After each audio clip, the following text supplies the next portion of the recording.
Welcome to USA Global TV and Radio, where our mission is to provide education, entertainment, hope, and inspiration. USA Global TV and Radio connects you with experts and audiences all around the world every single day to help you succeed in business and to live a richer life. Visit us at usaglobaltv.com to learn about career and life-changing training and mentoring programs like the Listening Mentor. Subscribe to our newsletter to stay informed about our special programs and offers. Discover how you can become a guest on one of our shows or a host or producer of a USA Global TV and Radio show of your very own. That's USA Global TV and Radio, where the doctor is always in.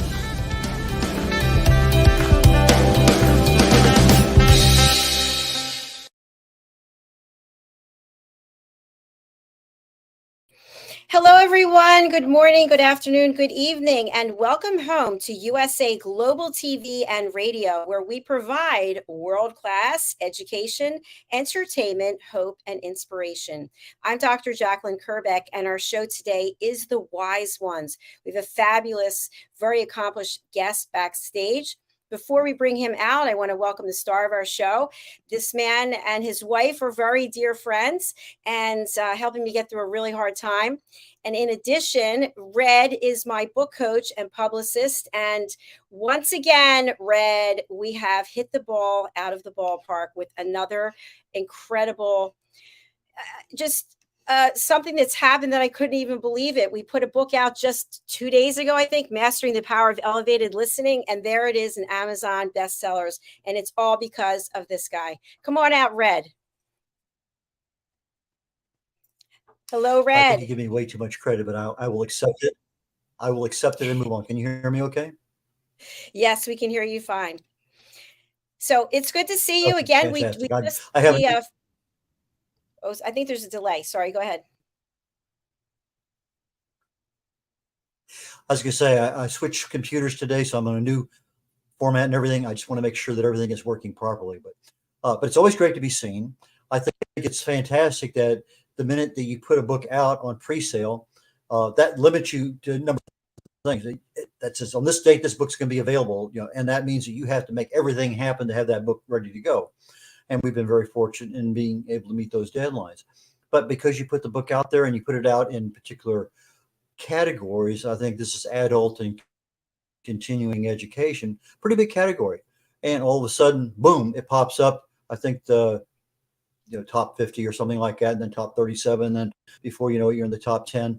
And a couple hours later, you're number one new best-selling one, and you're in the top 4 of that category, which is unheard of for a book that's not even written, but is just put out there. So I have to say congratulations, Dr. JACALYN. I know that you're using this book in your branding area and in your future academic pursuits as a professor.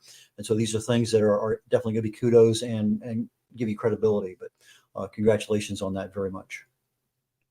Thank you so much, Red. And just so people know, the book is written. It is written. You've read it. I have it, so it's just not published yet.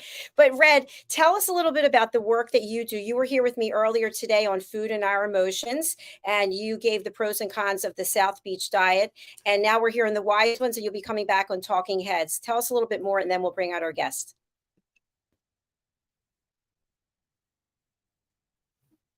Okay. I'm a researcher. I delve into the human body at the cellular level, chemically speaking. I look for cause and effect relationships. Treat a cause, fix a problem. Treat symptoms, and you'll always be treating symptoms. I fell in love with chemistry long before I met my wife of now 55 years.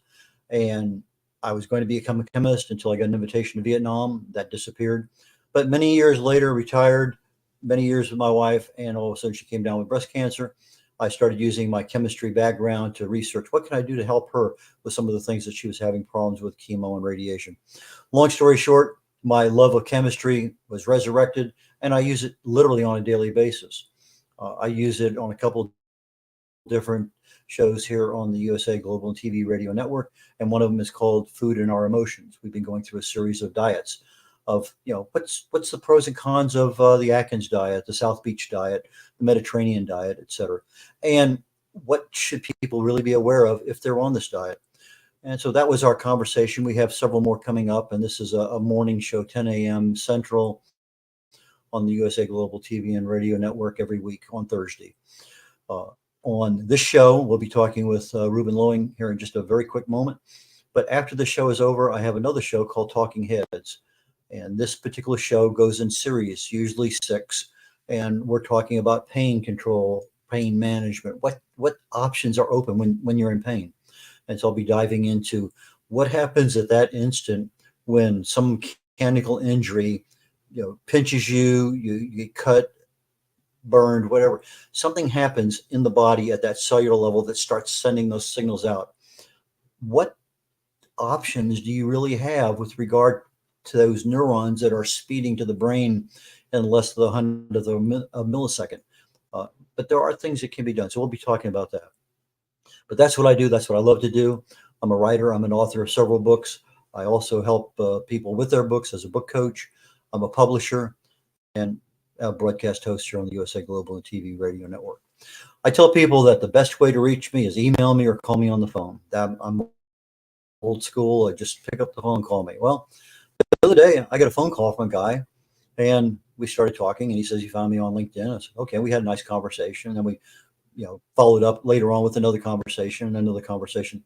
And in the process of learning about this guy, Reuben Loewen, coming up here shortly, he has such an interesting background from way back when till now that I felt compelled to invite him to be a guest on the show. And so with that, Reuben, if you please join us, I'd love to have you give a little bit about who you were way back when, and then we'll eventually get into who you are today. All right. Well, I'll try to be, what I did way back then, maybe who I am today, but that's not the gist of what I want to talk about. But I grew up on a farm in Michigan. I had dyslexia. I didn't think I was very intelligent, but I knew I was tough. My mother got me a speed bag when I was like 7 years old. I hit that thing every night, and I was getting picked on about, and I turned this guy's face into a speed bag and realized I had there was something I had some confidence in. That was my ability to fight. And then I started boxing. I had a couple amateur fights before I went in the Navy, and then I went in the Navy because the Navy recruiter told me I could box in boot camp, and he lied. But I joined the Navy, and I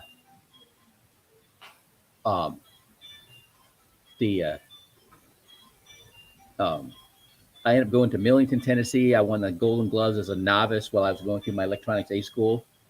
And then I went to Pensacola, and I saw this 12-year-old kid look like a miniature Sugar Ray Leonard. I'm like, whoever taught him how to fight, I want to teach me. And that was Roy Jones Jr. And when he was 12 and I was 19, we were about the same size. And but then when I was 23 and he was 16, I was still the same size. And he was a lot bigger and hit a lot harder. And that's when I was a lifeguard in Pensacola.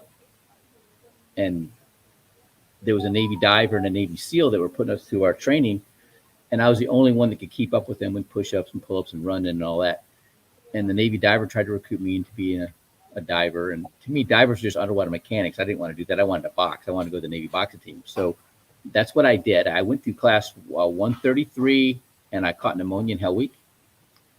And I got dropped halfway through training for performance.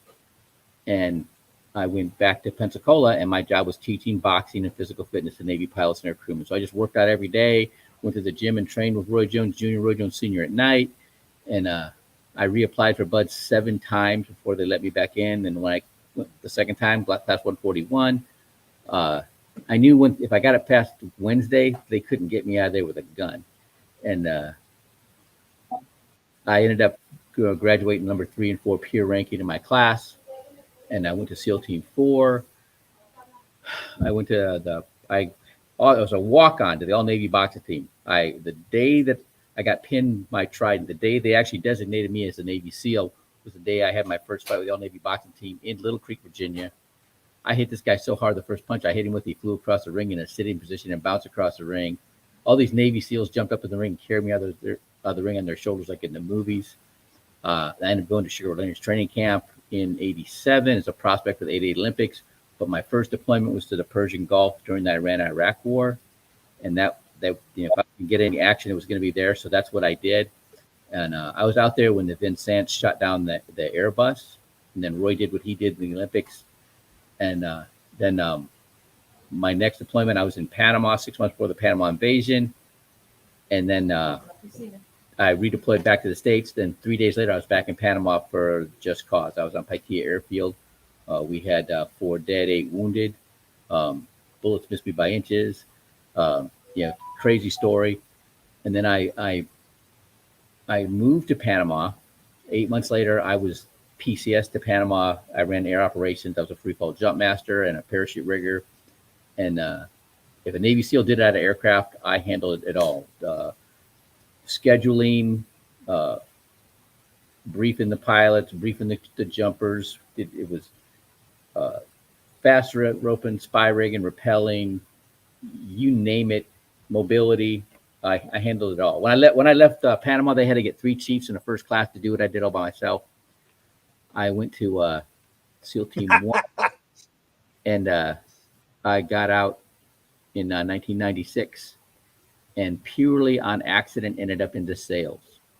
The unemployment guy called me up. I was going to go work at the Federal Building checking bags as an armed guard for $15 an hour. I wasn't really motivated to do that. And the unemployment guy called me up and goes, "You still looking?" I go, "Yeah, I'm still looking." He goes, "Well, there's a construction company in Irvine looking for a lead generator for all of San Diego County." I didn't know what a generator was, but leader, I'm a leader. And it was standing in front of a mock-up sunroom in front of Cost Club, Price Go stores, and getting people to sign up for a free estimate on room addition. Long story short, first month, I generated more leads than anybody had done for all of Southern California. The second month, I had the most sales, got a little confidence, but I still wasn't making enough money. And I knew I had to. I knew I had to educate myself in finances. So I read every book you can get your hands on personal finance and debt management. And I applied some strategies and got myself out of debt. And I answered an ad in the paper as a debt management consultant. Again, that company, my first month, I wrote more business for them than anybody had done for a year and a half, and they made me the manager. And every time I showed somebody how to get out of debt, they wanted to buy a house. So I got my real estate license. I started doing mortgages and real estate in San Diego. And I made more money than I ever made in my life. I averaged about $200,000 a year for about 5 years in a row, but then it just stopped. And I transitioned to financial services. And like right when I got all of my licenses, it was November 2007, the whole world collapsed after that. 2008 was a hard year for me. And then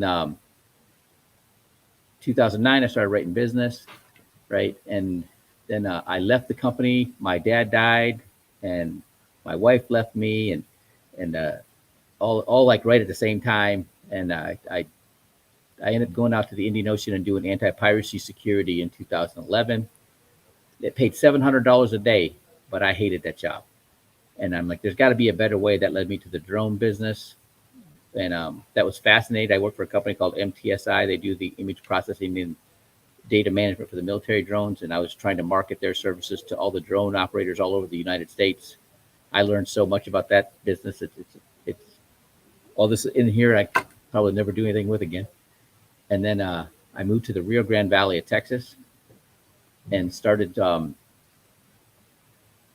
service and produce warehouses. I was making enough money, but I couldn't get ahead. And I stumbled on this office that focused on the financial literacy. And that was in 2017. And I've been doing that ever since. My wife died a year and a half ago. She died of cancer. And I moved here to Houston. And I've been here about a year and a half. And I'm like trying to make connections. And that's how I stumbled onto you. Wow. Well, my first question, I have to know the answer to. According to SEALs, the only easy day was yesterday. Is that true? Well, I got this plaque that has a picture of me the first night I was ever in the jungle in Panama. And it was a training scenario, trying to find a downed pilot and without a radio. And it was trying to find a needle in a haystack. And It was crazy. We couldn't find the guy. We're trying to cross the Chagres River, and the point man had a 1-inch tubular nylon tether, and it would cause just enough resistance where he could never get to the other side. The helicopter landed on the other side of the river. We had to swim across the river, get in the helicopter. After 6 minutes, it lands on a mesa. The lights come on. The training officer comes out and says, "Your helicopter just crashed. Your chief and your officer are dead. You're on E&E." That means escape and evade. And we had to go just 600 yards in the jungle. But if you've ever been in the jungle at night, 600 yards, and it wasn't as a straight line. It was up and down, and it was crazy. The point man started screaming. These cutter ants were biting him up the back of his camis. I had to clear that off of him. We ended up having to drink our IVs because we were out of water and we were getting dehydrated. And then I got stuck in the hand, clean through my hand with a black palm. It's a palm tree with the bark has these spikes on it. And at night you can't see them. Stuck my hand right through. We ended up breaking out our red lens flashlights and our white lens flashlight, going totally Hollywood. Finally got to the river, the Lake Gatun. Special boat units picked us up, and we're going down the river as top end 255 horse Everdrudes, and this container ship is coming along, and we hit the wake, and my feet came like 3 feet off the deck, and my face came down on a speaker. I thought it ripped my nose off, and yeah. So I look at that picture, and no matter how bad things get, I know they're not going to be that bad. Right. So yeah, there's those. It's when you're in that job, you just have to make everything work. You just have to get it. No matter what's going on, you can't just go, screw it. You got to finish. You got to do it. And so that's kind of the mentality that I take in my life. Sounds like you thrive on challenge. It sounds like you thrive on challenge. Well, I don't really try to seek out adversity, but I'm not afraid of it. I mean, when I first got into sales, I did the sunroom sales for about 8 months. I got a job working for a company that provided a service for women who survive breast cancer. They get some condition called lymphedema. If you ever heard the Nortrek sleeves that they use for muscle soreness, well, it was something similar to that. They were servicing. So first month, I got the first sale, right, and then they got shut down for Medicare fraud after me working there for 1 month. And it was between Thanksgiving and Christmas, trying to find a job. I was sending out, like 7 resumes a day, going like 4 interviews a day. And finally I get this one office in Mission Valley in San Diego. And the manager, he had the voice and the disposition of Carlton the doorman, real flat. He read my resume. He gives me a script and a stack of leads and says, "There's a phone, there's a desk." And I'm looking at that phone like it was a warm cow pie. I didn't want to touch it. But I thought, you know what? They can't shoot me through the phone. And I got busy. And I've been doing that ever since. Reuben, I love that you shared that. My sales career started out the same thing with the rotary dial phone, a list of leads. And but I never thought about that. They can't shoot me through the phone, but I thought they could hang up on me. And a lot of times people don't succeed in sales because of that fear of rejection. And when you're in the financial services industry, you're dealing with not only that, but the fact that people don't want to talk about their finances, right? It's a subject. It's like, ooh, it's taboo. So how did you use all of your experience and your skill set to break through these barriers? Oh my goodness. Well, okay. So I'm still me, right? And I did not get trained in sales in the SEAL teams or in the boxing gym. Okay. Right. I remember like my first close ever. I mean, people didn't have the script, right? That was really frustrating. They, and they'd get off the script and I'm like, and so there's one guy, my first sale ever, this guy was excited about the return, a 30 to 40% annual average return that we were promising. And he was to get CDs that were only getting 4%. Now that was this is back in 1998. And I wasn't closing. So the manager, the one that sounded like Carl the doorman, he was closing. So I sent overnight the guy the package. The next day, he drops it on my desk and said, he's not interested. I'm saying, what do you mean he's not interested? So I called the guy up. And I thought there was a conflict of their energy because I got this guy really excited and Joel was real flat. The manager was real flat. And he goes, no. I said, what happened? Because my wife said I can't. And I'm like, what do you mean your wife said you can't? Didn't you tell me you made all the investment decisions? He goes, well, not really. I'm like, you lied to me. And the whole office took notice. And I quoted him verbatim what he said. And then I said, I'll tell you what you need to do. You need to move your zipper around to the front and do this deal. And he didn't like that very much. The whole office, I'm like, what? He lied to me. I'm going to call him every day. And I did. And finally, he put his wife on the phone. And it was her money. Her mother left it to her in the will. I'm like, oh yeah, this is venture capital. This is not for the light of heart. This is like going to Vegas and shooting craps. You know, I don't want to take anybody's last $10,000. That was the minimum investment. I said, we're looking for somebody who's a player. Somebody who's, if they lose $10,000, it's like they're sticking their finger in a glass of water and taking it out. But if this does as well as we think it's going to do, it could mean the difference of whether they're driving a motor home or a motor coach in their retirement.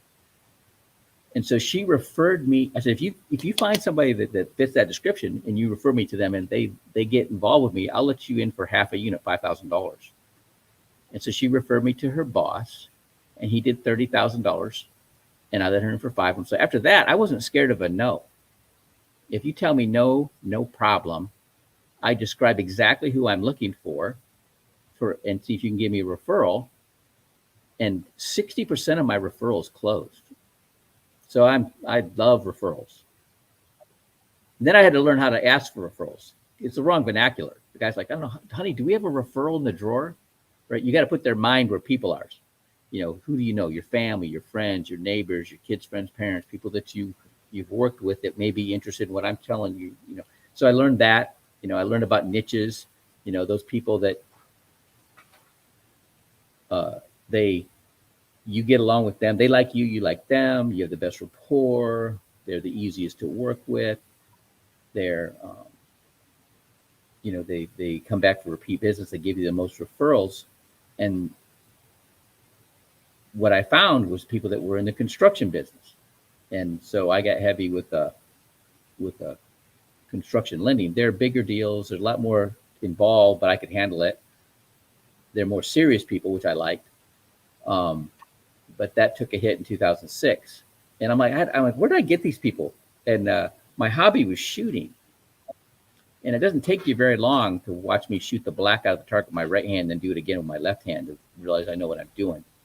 And most of the people at the shooting range came from the construction background. That's how I got all that business. So I start realizing that when I do those things that I'm good at, whether it's boxing, hitting the heavy bag, or, jumping rope, you get a pretty good idea I know what I'm doing. And people overlay that level of competence in everything that I do. When I'm teaching new people how to market, I'm like, what do you like to do? And I encourage them to do that. Usually the people from that that like the hobbies that they like, come from a similar background. They communicate the same way. It's easier to articulate what you were trying to do, and people understand. They understand you. So those are the things that I brought to my business. Thanks, Reuben. I'm also a big fan of jump rope and boxing, so we have that in common. So what I'm wondering is for people. Planks. Oh, well, I'm sure you did a lot of planks, right? I've done a lot of planks, yes. Yeah. So if you think about the work that you're doing now and all of the experience that you've had in the past and you've been able to bring it to one, for people who are out there and they're wondering, what is World System Builders? What is World Financial Group Financial Literacy Trainer? How would you describe that so that people can say, you know what, I want to reach out to Reuben and I want to work with him? Well, we focus on financial literacy. And I came from the mortgage real estate background. You give me a stack of title company leads, I'm going to find somebody and they're looking for a loan and I'm going to get that business. Well, financial services doesn't work that way. Nobody puts their money anywhere they don't feel comfortable with, they don't understand. And so we have workshops. We teach people how to make more money, where to put their money, how to protect their money, how to get a better rate of return, how to pay less in taxes, how to pay down their debt, improve their credit, get proper protection, everything that everybody needs to know. They do them for free. They're brand agnostic. And what happens is when people, they unlock something that they need, how to, with strategies to pay less in taxes, to protect their money from the market volatility, and to get a good enough rate of return to be able to, hedge inflation. So when they realize that, they come back to you, and then you help them. And because we're licensed and we have the relationship with the providers, and the providers pay us.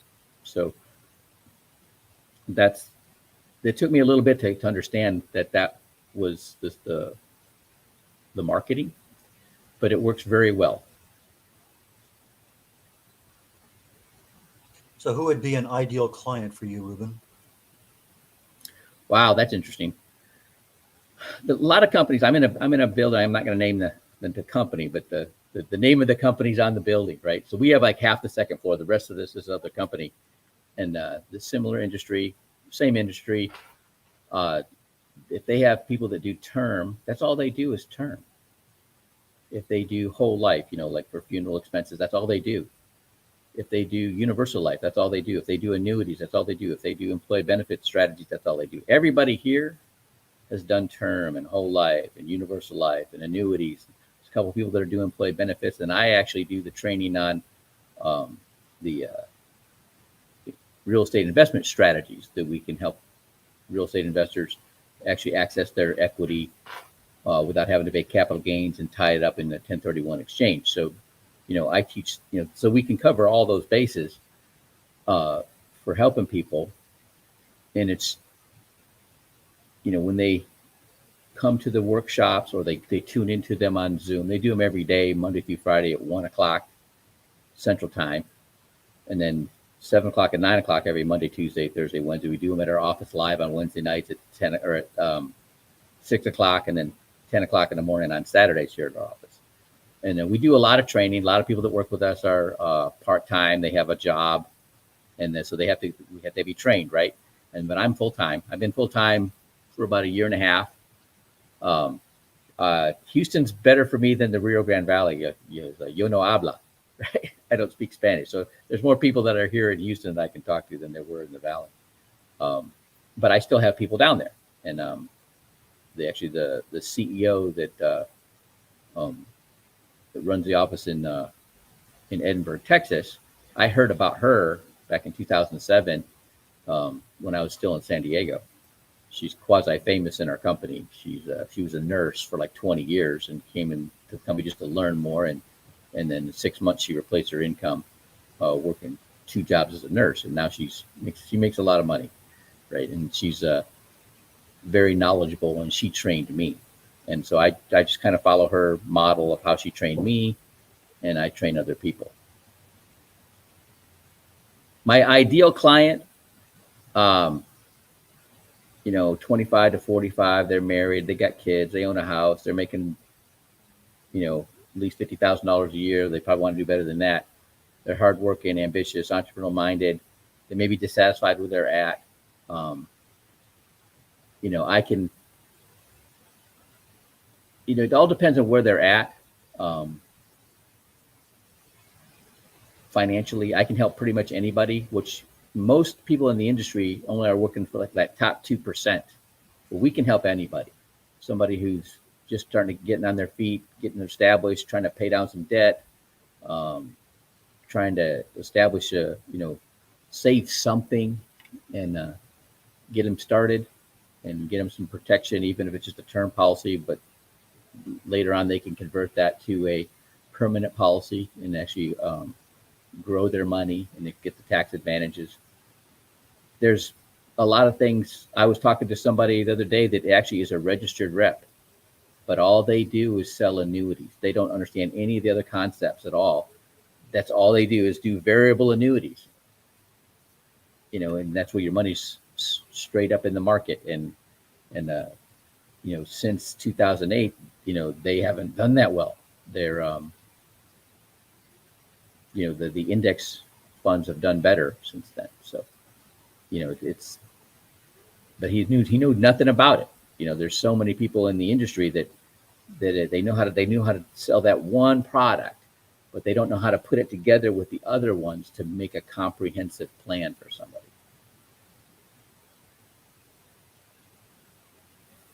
Thanks, Reuben. A question I have for you is, sometimes people feel like if they don't have insurance policies in place, if they haven't invested in real estate, if they're not really financially literate, that at a certain point it's too late. But it's never really too late. I know you have your core audience that would be your best client, but is there a certain age when it's just like, don't bother looking at your finances now? Or is it something that everyone can at least take a look at where they are and make some small changes possibly that could end up being really fruitful? It's all what's up here. It's how you think. That's the biggest dealing with the subconscious programming, the lack mindset. That's the hardest thing. But yeah, it doesn't matter. There's all, you have to understand where you're at. When I was in the military and I'd parachuting in, or land a helicopter land somewhere in the middle of the night and you totally dark out. You gotta get the tarp over your head and get your map out, figure out where you're at before you can figure out how to get to where you're going. And it's the same. You got to look at where you're at, and based on where you're at and where you want to be will help us determine what to do to get you there. And I'm pretty good at that. That was a great analogy. Thank you. I can envision that. We talked on the phone about financial literacy, and that's one of those areas that just it's never really taught to anybody. It comes with experience over time. But now what I'm hearing is, this person is financially literate, but he's very literate in a certain area, but not so in others. So even though they have some level of understanding, expert level of understanding in some things, but when we add in that dimension of inflation, which we're going through now, and somebody has not had that financial literacy, and they have enough money to live, but now they're on fixed income, and the inflation starts to eat away at whatever they have, there are a lot of dynamics going on out there that we just don't take into account because we don't think in those terms. That if I'm spending $1,000 this month, this year, whatever, on medical insurance, what's it going to be in 10 years? What's my house payment going to be in 10? What are my taxes going to be? We tend to get locked into the present, but we don't see the future as clearly. Do you have any advice for people that are approaching that retirement age that haven't done well with their finances and could use some advice and guidance? Okay. One of the big appeals for a cryptocurrency is that it's a hedge against inflation. And the reason is because it's not, most cryptocurrency is not a fiat currency, which means they can't just make more. The government just can't make more. Okay, that's what's the problem with our dollar. When you look at, in 1979, you could have bought a brand new Chevy Nova SS for $6,000. Okay, the equivalent car today is going to be close to $50,000. And what that is, that's just telling you how the value of the dollar has decreased. Why? It's all supply and demand. The government just keeps printing more money. Okay, and that's why these other countries are trying to get off the dollar, because what we've done is we have started printing more money, so the money that we're paying back for the debt that we owe is worth less than the money that we borrowed, and they're tired of it. Okay, so crypto, because there's a limited amount of whatever it is, it's not going to be, it's not a fiat currency. It's not, you can't dilute it that much, and that's appealing. Okay, but I had to look at how it's taxed now with this new ruling with XRP on the Ripple platform, it's not considered, it's not going to fall under an investment.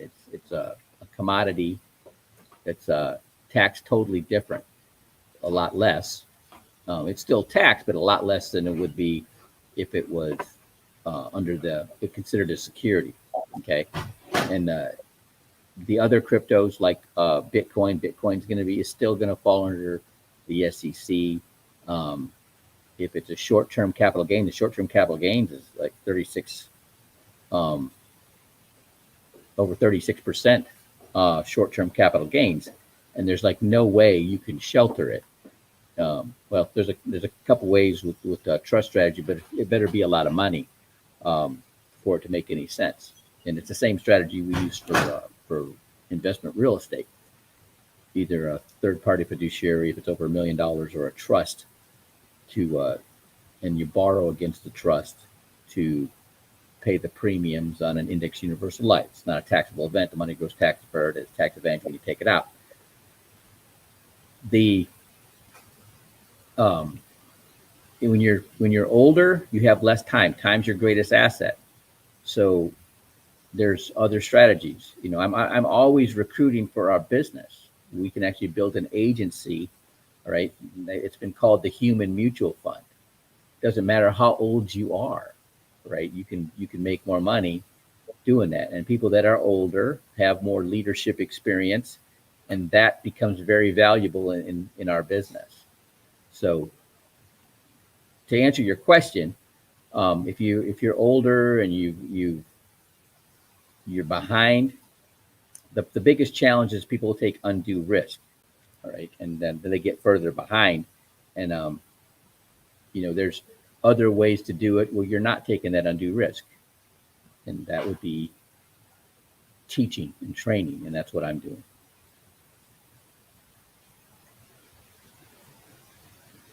Very interesting. Absolutely. A lot of great information there. It's hard to believe we're already at the end of the show. Well, most of the time people want to talk about my military career, which is done and over, and I try to get through that quick, right? So we can talk about what I feel is really important right now. I mean, when I joined the military because in 1979 the Iranian took over the embassy, and it upset me, and I was going to join the military and get respect for our country. And that sounds really naive, but there was enough of us that felt the same way, that joined around the same time. And under my watch, we got Noriega out of Panama. Then right after that, we got Saddam Hussein out of Kuwait. And then the end of the civil war in El Salvador.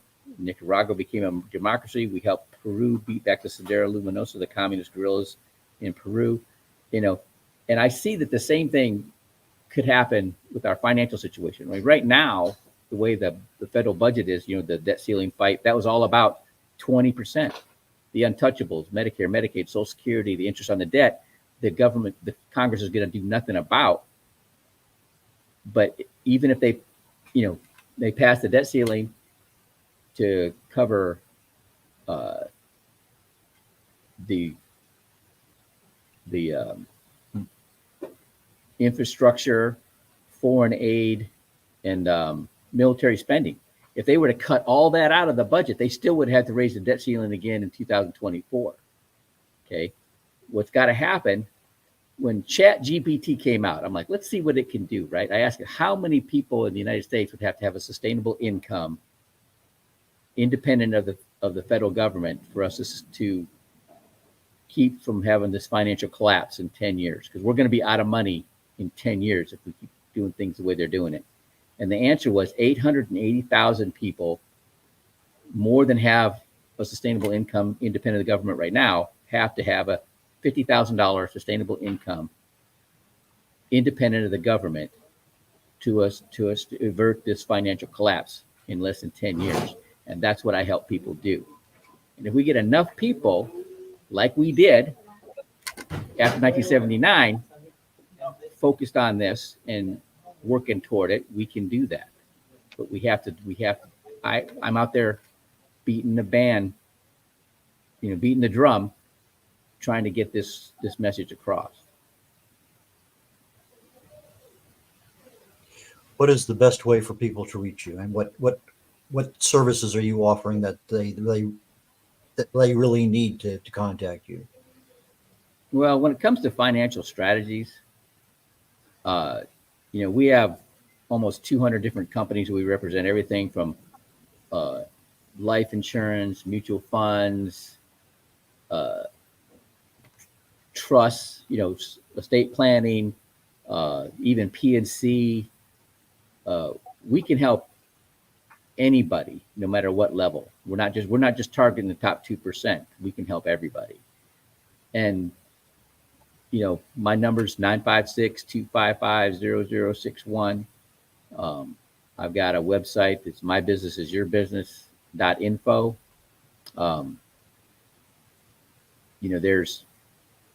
it's just a capture page, for people that want to catch up to me, and I can follow up with them. We do workshops. If they get in touch with me, I can get them the link. They do these workshops. They do them. They do 6 different workshops. They do them every day at 1 o'clock Central Time, Monday through Friday, 7 o'clock, 9 o'clock, Monday, Tuesday, Thursday, Friday. I can do them individually if you can't make those times on Zoom. There's a whole bunch of things that you can do. And like I said, I can't just throw out a solution without knowing the situation. But I can pretty much help everybody.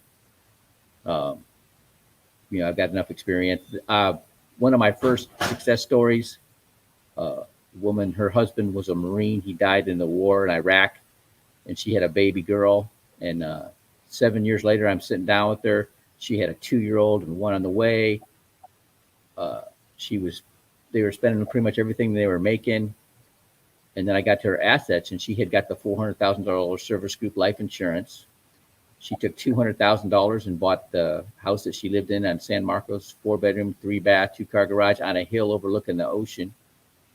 And she had sat on that other $200,000 in a money market that hadn't grown a dime in 7 years. And she looked at me, and he goes, I know the market's on sale. I just don't know what to do. And long story short, she gave me $117,000. I put her in some funds that have protection. She couldn't lose her money.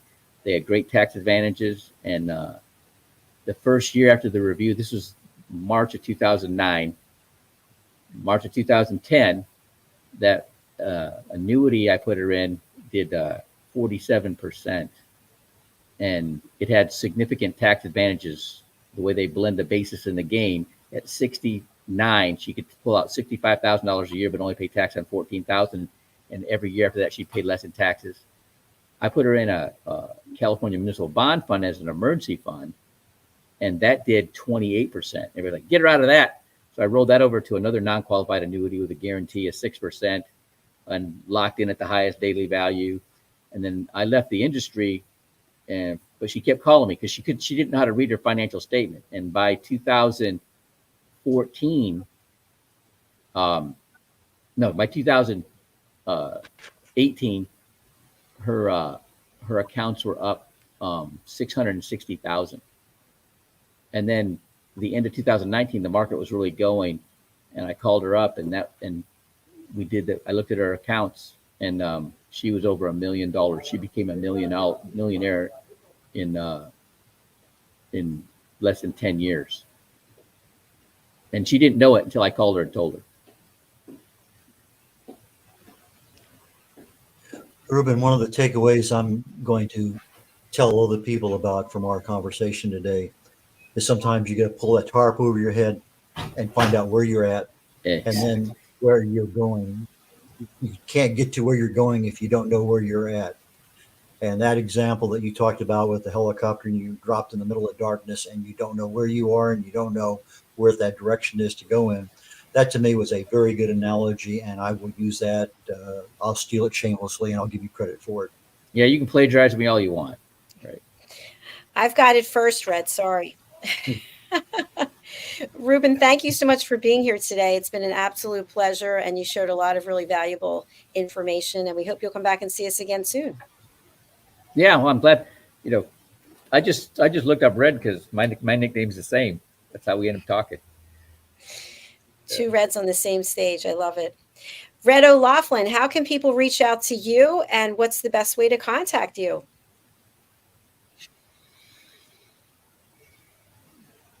For speaking opportunities, for help with your books, for publishing, those kinds of things, the easiest way to reach me is by phone number. Just give me a call, 281-687-1188. That's 281-687-1188. Or email me, red, like the color, R-E-D, dot, O'Laughlin, OLAUGHLIN. That's red.olaughlin at gmail.com. My website is red.olaughlin.com. Those are the easiest ways to reach me, and I'm more than happy to help anybody. Please just give me a buzz. All right. Thank you so much. That concludes our show for today. Thank you, everyone, for being with us. We'll be right back with Red's show, Talking Heads. But before we do that, let's take a break and hear from one of our sponsors. Thanks, Reuben. Thanks, Red. Bye, everyone. Hi, my name is Thank you, Reuben. Carson Carruth, and I'm the author of this book, The World's First Tooth Fairy Ever.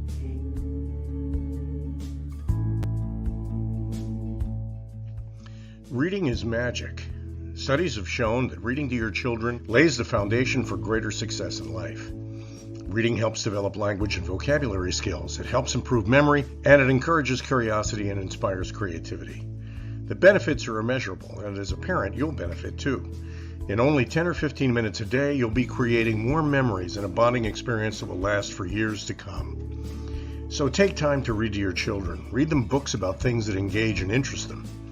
Tales of fairies and magic fascinate children, and as everyone knows, the Tooth Fairy is at the top of the list. If your child loves magic, wands, adventure, and what child doesn't, you'll love reading them books from the trademarked series, The World's First Tooth Fairy Ever. Follow along as Bella, the world's first tooth fairy, accidentally starts the tooth fairy tradition. Learn the tricks of being a professional tooth fairy in the book, Bella Starts a Tooth Fairy School. Your child's imagination will soar as you read the adventures of Bella and her magic wand.